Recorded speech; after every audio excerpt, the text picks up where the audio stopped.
Eu quero começar essa segunda parte dessa ministração sobre Atos 2, lendo o texto bíblico. Eu aprendi que se você não levar nada do que eu falar, e você entender o que o texto bíblico diz, você está levando tudo que você precisa levar. Então, se você tiver uma Bíblia, abre aí. Se tiver que ligar a sua Bíblia no seu celular, não olhe mensagem, não olhe WhatsApp, não olhe Instagram. Isso não é importante agora. O importante agora é a palavra de Deus. Eu quero que você abra comigo em Atos 2. E a gente vai ler. Eu vou colocar o meu. Diz assim: chegando o dia de Pentecoste, estavam todos reunidos num só lugar. E de repente veio do céu um som, como de um vento muito forte, e encheu toda a casa na qual estavam assentados. E viram o que parecia línguas de fogo que se separaram e pousaram sobre a cabeça, sobre cada um deles.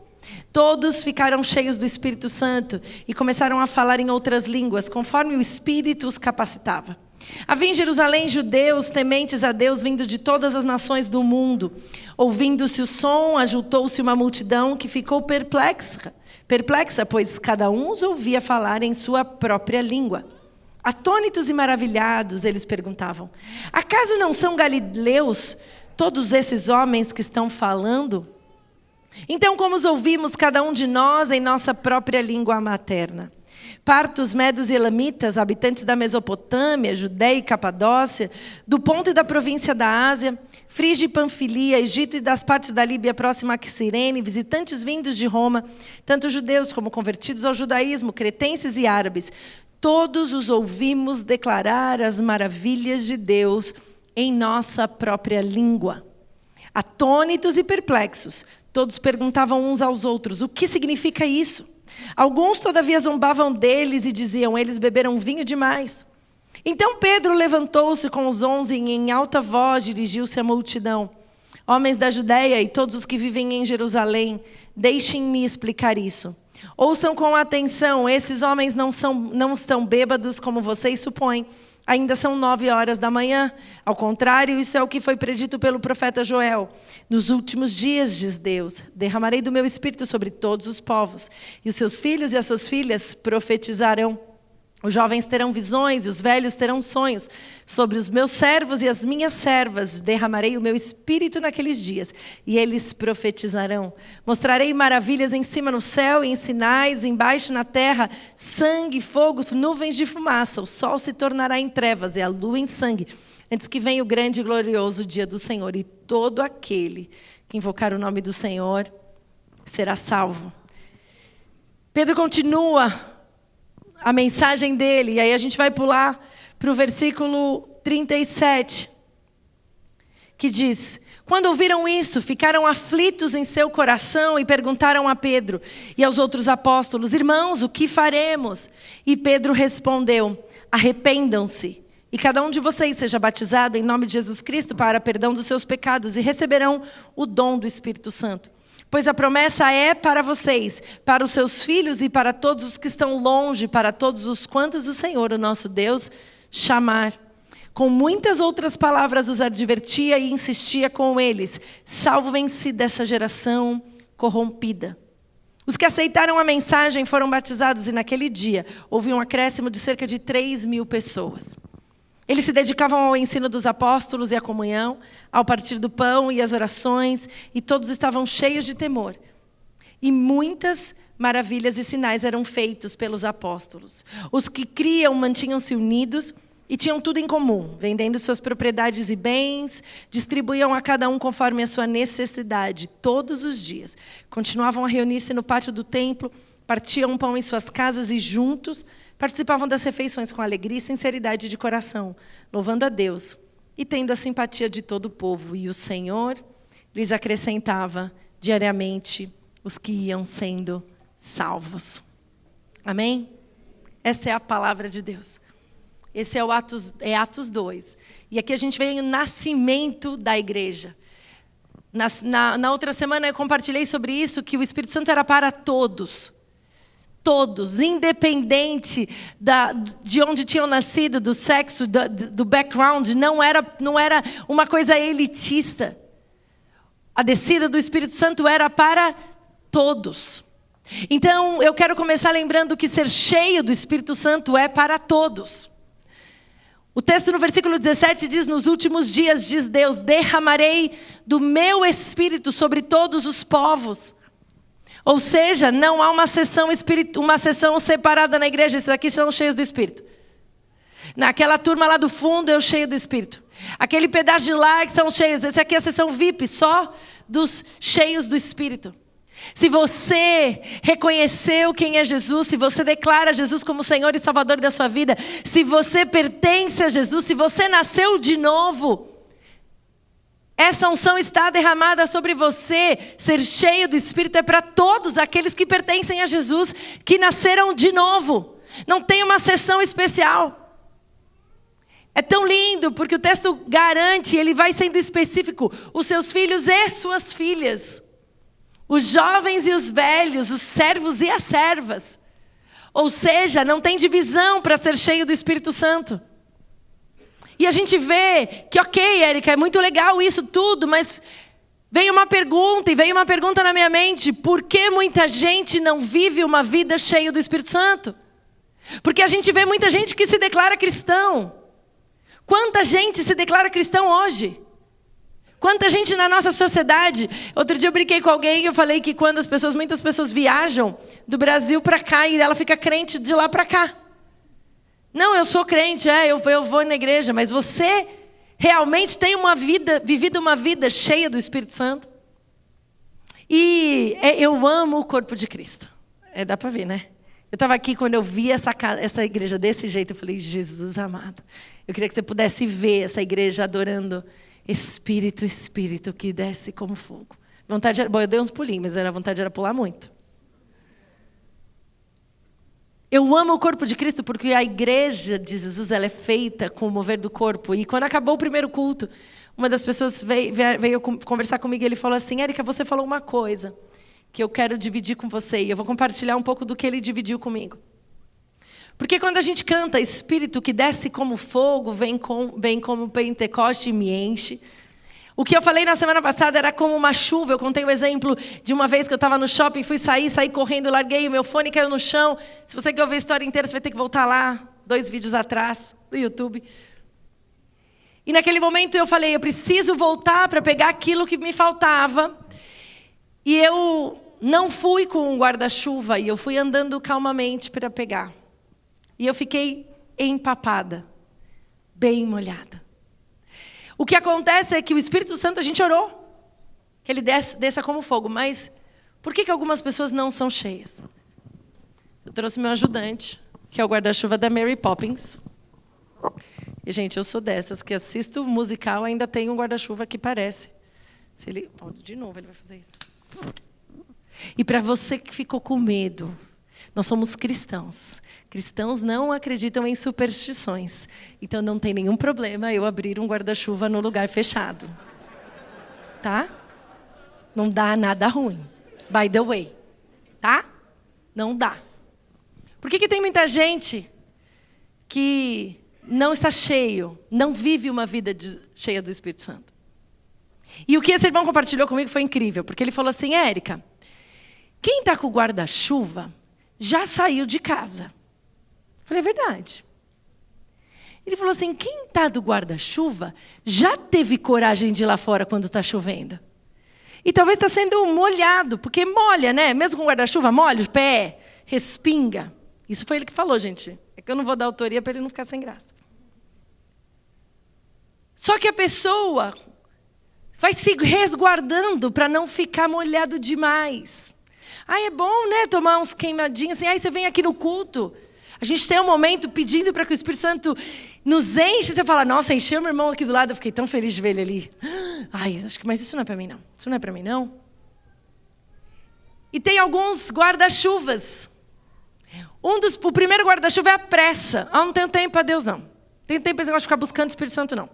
Isso é para quem não tem tempo, gente. Isso é para pastor, para quem vive da igreja, para quem já está com a vida ganha, quem não tem o que fazer. Aí vai lá tirar tempo de oração para receber do Espírito Santo. Quanto tempo você tem dedicado ao Senhor? Na busca do derramar dele na sua vida. Outra coisa é o medo do que vão pensar, né? O que vão pensar de mim se me verem cheio do Espírito Santo. Negócio de crente, gente. Sou tão crente assim, não, gente. Eu sou moderno. Eu não sou assim crente Mas é muito crente. Crente velho. Outra coisa que é um guarda-chuva para que você não seja cheio do Espírito Santo é uma vida sem perdão. Porque eu vou te avisar, você já ouviu isso. Mas eu vou te falar de novo. Se você não perdoa, o problema é teu. Não é da pessoa que te feriu. Então, quando você tem o coração doído e duro por causa da falta de perdão, você não recebe. Você não está aberto. É um guarda-chuva que você tem na sua cabeça. Você não recebe o encher do Espírito Santo. Outra coisa que é um lugar que você fica também com o guarda-chuva aqui aberto. E você já está, se você está na igreja, você veio nessa igreja, você já está sendo respingado. Mas uma coisa é o controle. Porque a presença do Espírito Santo, estar cheio do Espírito Santo é abrir mão do controle que você tem da sua própria vida. E isso não quer dizer que você vai estribuchar no chão, que você não vai poder, você não vai ter controle sobre o que você fala, que você vai ter que ficar pulando e não vai ter controle do que você cai. Não é sobre isso que eu estou falando. E eu não estou restringindo o mover do Espírito e Ele é quem manda. Estou te falando que quando nós somos cheios do Espírito Santo, nós continuamos tendo o controle do lado de fora. Inclusive, se você quiser, vai ler as cartas de Paulo. Paulo é muito explicativo, nos mínimos detalhes.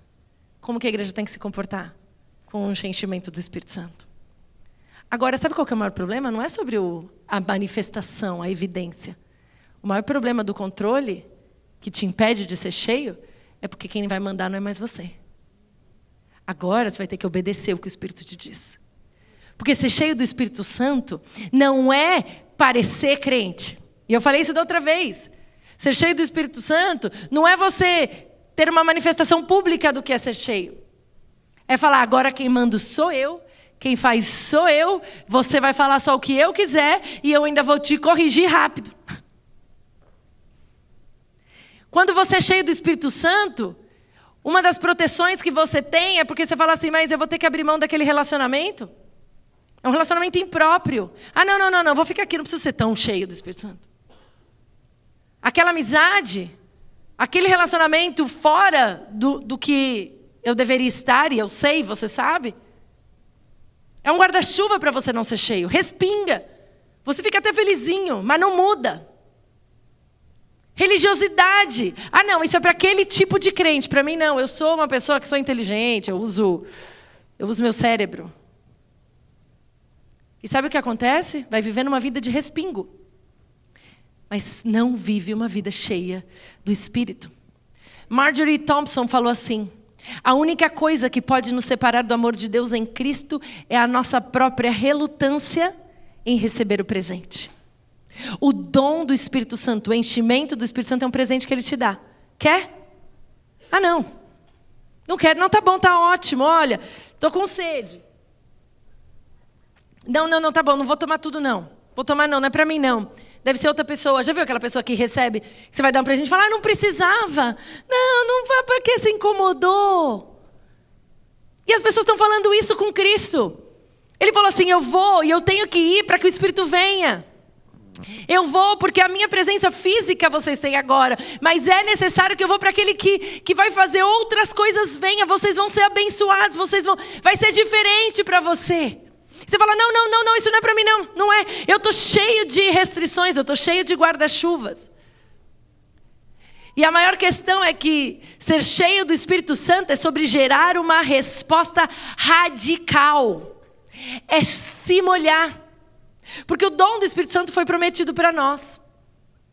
E vale a pena esperar por ele. Vale a pena esperar e continuar buscando para ser cheio. Mas ele vem como ele quer e na hora que ele quer e não de acordo com o que você quer que ele venha. É um presente que ele dá quando ele quer, na forma que ele quer. E ele pode vir sobre pessoas, mas o Espírito ama vir sobre um grupo de pessoas. E isso desbanca os desigrejados, aqueles que acham que podem viver fora do corpo. Porque não dá para viver fora do corpo. Nós precisamos ser parte do corpo. E ser parte do corpo não é que você tem que andar em bando, todos os dias, todo mundo aqui, e aí nós não vamos largar mais, só posso orar com meu irmão. Não, irmão, é porque você é parte, você tem que dar satisfação para o outro do que você vive. Andar em corpo é que a tua vida não importa só para você, importa para o outro, para outra parte do corpo. E o dom do Espírito é muitas vezes dado quando Deus lida com a carne e mata o eu. Ele vai lidar na tua carne, ele vai mexer na tua carne. E você vai falar, ai, tá doendo, então tem que matar o eu. E nós recebemos o dom do Espírito. O que essa palavra também nos diz, ou que não nos diz, é que o dom do Espírito não é dado de acordo com uma fórmula. E eu gosto de contar uma história. Na segunda vez que eu fui para Haiti, com um grupo daqui, era a terceira viagem missionária, e a gente teve um momento de intercessão, de oração específica na viagem. E estava eu e a irmã Ana, que eu não sei cadê ela aí hoje. Não achei a irmã Ana. E ela, tá ali. E a gente estava orando. E quando a gente terminou de orar, naquele momento de intercessão muito direta, haviam 3 mulheres com a gente que eram novas. E elas estavam aprendendo esse mover do Espírito Santo. E quando a gente terminou, porque a gente estava orando em línguas. E orar em línguas, nós cremos nos dons. Nós cremos na evidência de ser cheio do Espírito Santo, como falar em línguas estranhas. Mas obedecemos as instruções de Paulo para isso. Naquele momento era cabível e nós estávamos orando. E quando terminou, elas vieram as 3 e falaram assim, onde aprende? Tem caderno? A gente não fez essa aula. A gente quer aprender. Cadê, mana? Lembra, mana? A gente quer aprender. Como é que aprende? Não aprende. Quem ensina é o próprio Espírito, porque é dele. Quando a gente ora, a gente fala direto com o Senhor. E nós não ganhamos o dom porque a gente fica buscando. É um dom que Ele dá, é de graça, Ele decide. Então não é porque você quer só. É você continuar perseverando no Senhor.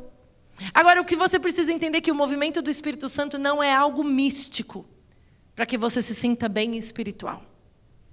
Não é um movimento para você falar assim, nossa, eu sou crente mesmo. Ser cheio do Espírito Santo deve gerar em nós uma resposta radical a mudar de vida. O chamado de Pedro nessa palavra é, o que a gente faz agora que a gente recebeu? Arrependam-se. Irmãos, o que faremos? Arrependam-se. E sejam batizados e tal. E você sabe o que arrependimento não é? Arrependimento não é, oh, I'm sorry. Arrependimento não é falar, ai, I feel bad. Ai, eu estou tão triste. Ai, que pena que deu ruim. Ai, que pena que as consequências do meu pecado estão reverberando tanto. Ai, que pena que agora eu vou ter que encarar as consequências do meu pecado. Arrependimento é mudança de mentalidade. Arrependimento é falar, eu errei, mas agora eu dou as costas para o pecado e caminho em outra direção. O que Pedro está ensinando aqui, ele está falando assim, ei, não adianta você falar que está cheio do Espírito Santo e continuar sem se arrepender dos seus maus caminhos. O ser cheio do Espírito Santo precisa gerar uma mudança radical de vida. Ser cheio do Espírito Santo muda tudo. Muda a forma como a gente vive na nossa vida pessoal. Deixa de haver espaços escondidos, escuros, cinzas na nossa vida. Porque o Espírito Santo está em nós, dentro de nós. Ele é dentro. Dentro. Não é um filtro que eu coloco para parecer mais magra. Não é um filtro que eu coloco para parecer que eu não tenho ruga. Não é um filtro que eu coloco para o outro me achar mais bonita do que eu sou. O Espírito Santo põe a luz dentro e fala, vamos encarar e mudar radicalmente de vida. Ser cheio do Espírito Santo muda a forma como a gente vive família. Ser cheio do Espírito Santo muda a forma como a gente vive a sociedade. Ser cheio do Espírito Santo muda a forma como a gente trabalha, como a gente faz negócio, como a gente assina papel, como a gente tenta resolver do nosso jeito. Ser cheio do Espírito Santo muda tudo. Sabe por quê? Porque quando eu me relaciono com o Espírito Santo e eu sou cheia dele, muda a relação com o outro. Quando eu entendo que é o Espírito Santo que vive em mim, já não se trata mais de mim. Então eu começo a proteger, cuidar do outro.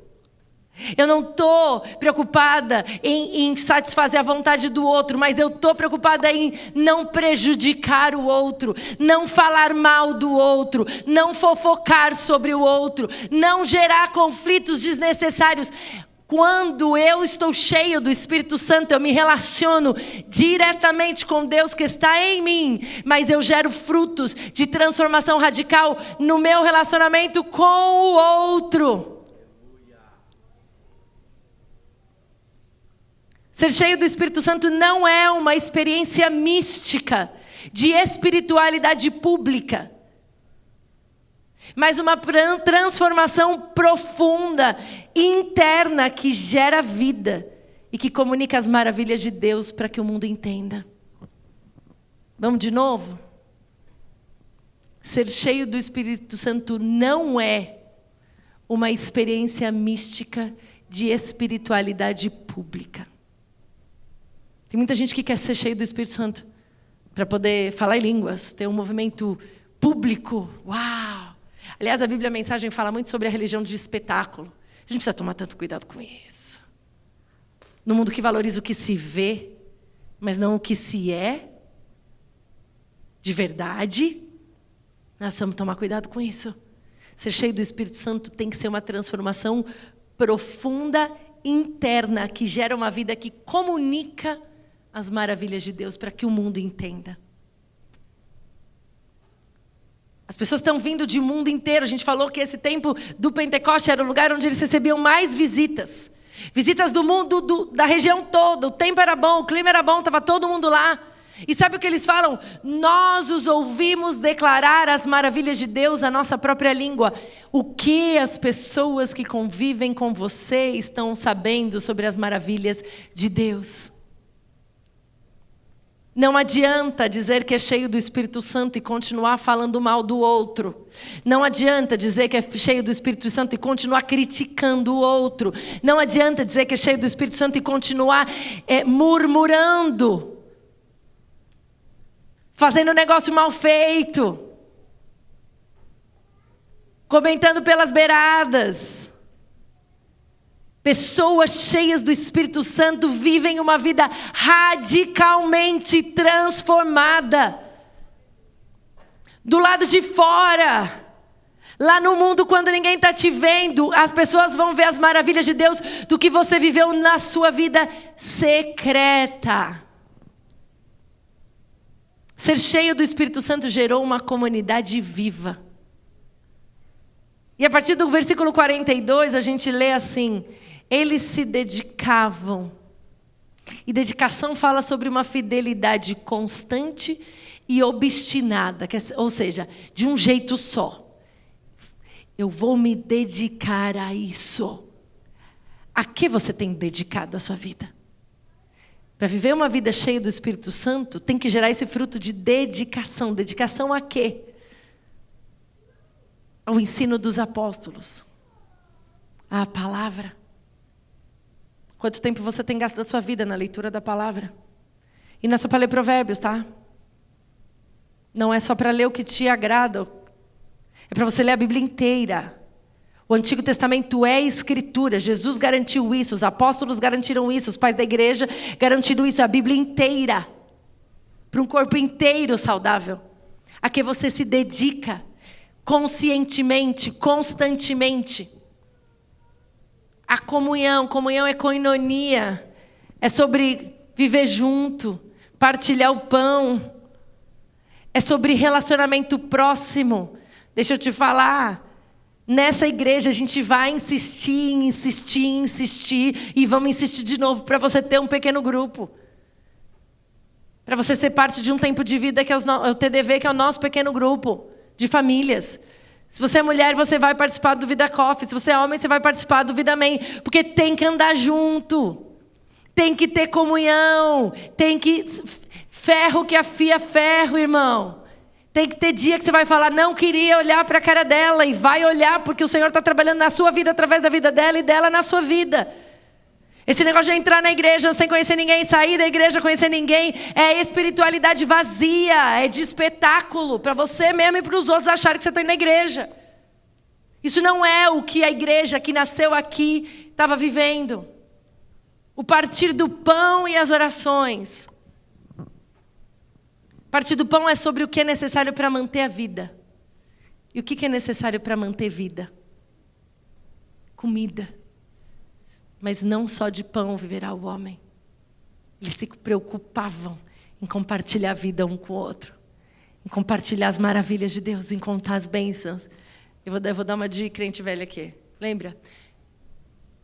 Conta as bênçãos, conta quantas são recebidas e na mão. Uma, canta de uma vez.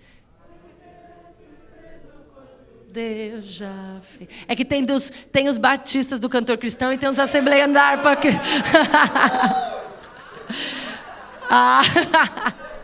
Da harpa. Hein? Conta as bênçãos, compartilhe vida. E as orações? Desde janeiro a gente ora toda quinta-feira. Ore em grupo, ore um com o outro, tenha tempo de oração. Agora, o texto continua falando sobre as evidências do poder de Deus. E a primeira coisa que eu quero que você pense como evidência do poder de Deus é que o temor, todos estavam cheios de temor.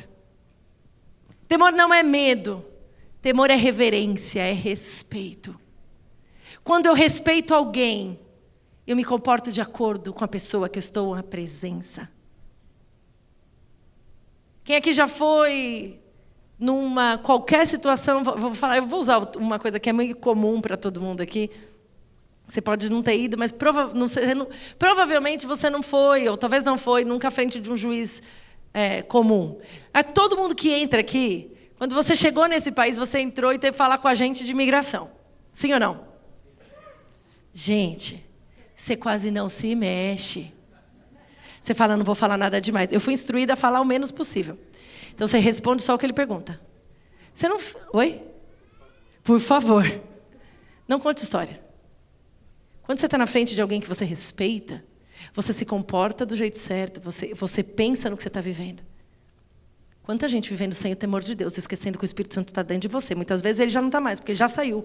Porque da tua boca tem saído o que não presta, do teu ouvido só entra o que não presta. O Espírito Santo já vazou faz tempo, e você está aí com espiritualidade vazia. Evidência do poder de Deus na nossa vida é temor a Deus. Quando eu sei quem está dentro de mim, importa tudo o que eu faço.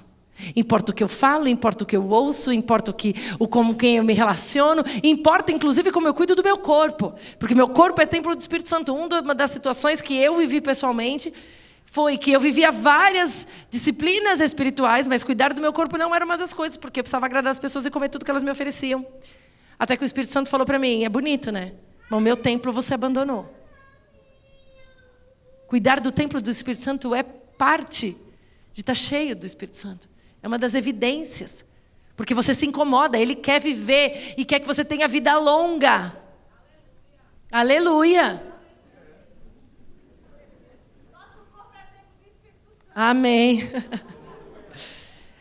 Uma das maiores e mais poderosas obras que o Senhor pode fazer é mudar um coração humano para que ele honre reverentemente ao Senhor. A gente quer um monte de milagre do lado de fora, mas a gente esquece que o grande milagre é a transformação do nosso coração. E não há outro jeito de fazer transformação a não ser através do Espírito Santo. Segunda coisa, que é uma evidência do poder de Deus, é que muitas maravilhas e sinais eram feitos pelos apóstolos. A gente vai ver hoje, a gente viu agora há pouco, no culto das 4 batismos, nós vamos ver de novo. Sinais e maravilhas eram feitos. Onde Deus está trabalhando, vidas são tocadas de forma milagrosa. Você quer viver milagres? Comece a ser cheio do Espírito Santo. Tira as proteções e seja cheio do Espírito Santo, porque vai começar uma transformação de milagre dentro de você.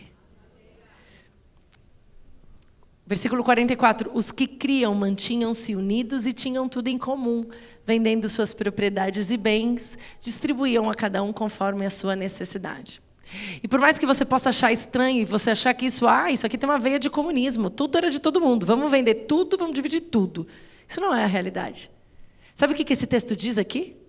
Que uma evidência do poder de Deus é quando Jesus é mais importante que os seus bens. O que é mais importante na sua vida? O que você tem gastado mais tempo? Com as coisas de Deus ou para construir riqueza? O que você ouve mais, sobre Deus ou sobre construir riqueza? O que você dedica mais tempo? Sobre Deus ou sobre como ter os seus bens? Quando eu estou cheia do Espírito Santo, quando eu sou cheio do Espírito Santo, uma das evidências é que Jesus toma o lugar principal. E os meus bens vão para um outro lugar. Eles são importantes, eles são necessários. Inclusive, se você tem um chamado para ser muito próspero, entenda que o Senhor te chamou no corpo para abençoar outras coisas. É a tua parte no corpo. Agora, Ele não pode trocar de lugar. Evidência do poder de Deus na nossa vida também tem que ser Jesus ser mais importante que os nossos bens. E eles todos os dias, se reuniam, partiam pão em casa, participavam das refeições com alegria e com sinceridade no coração, louvando a Deus e tendo simpatia de todo o povo. E o Senhor lhes acrescentava diariamente os que iam sendo salvos. No dia de Pentecostes começa a igreja. A igreja de quem? De Jesus. A igreja de quem? A igreja de quem? De Jesus. É a igreja dele. Nós somos uma parte da igreja dele que se reúne nesse lugar e que a gente, para se identificar, a gente se chama Vida Church. Mas a igreja é de Jesus. A igreja é de Jesus. A igreja é de Jesus. O Pentecoste veio para que nós fôssemos testemunhas das maravilhas de Deus para o mundo. O que nós estamos sendo do lado de fora. Quais são as evidências do poder de Deus na minha vida? Hoje nós podemos ser cheios do Espírito Santo. Nós não precisamos ficar molhadinhos, respingados da presença. Se você está na igreja, provavelmente você está aqui hoje ouvindo essa palavra, você está sendo respingado, está com o pé molhado. Eu te convido hoje a fechar o guarda-chuva. Se desfaz do que tem impedido você de receber o enchimento do Espírito Santo. Sabe o que a gente precisa? De arrependimento que muda a vida. Abandona a pressa. Não tem tempo para isso. Existe um presente sendo dado para você. Da presença doce do Espírito Santo. É tão doce, mas transforma lá dentro. Abandona o guarda-chuva do medo do que vão pensar de mim, se eu ficar crente demais. Abandona uma vida sem perdão. Abandona o seu desejo de controle. Abandona os relacionamentos ilícitos. Abandona a religiosidade. Nós somos chamados para viver uma vida cheia do Espírito Santo, que radicalmente aponta para Jesus. O mundo não precisa de uma espiritualidade vazia de espetáculo. O mundo não precisa de misticismo. Sabe, tem gente que fica buscando rave gospel. Não é? Ela quer um movimento. Passou um vento.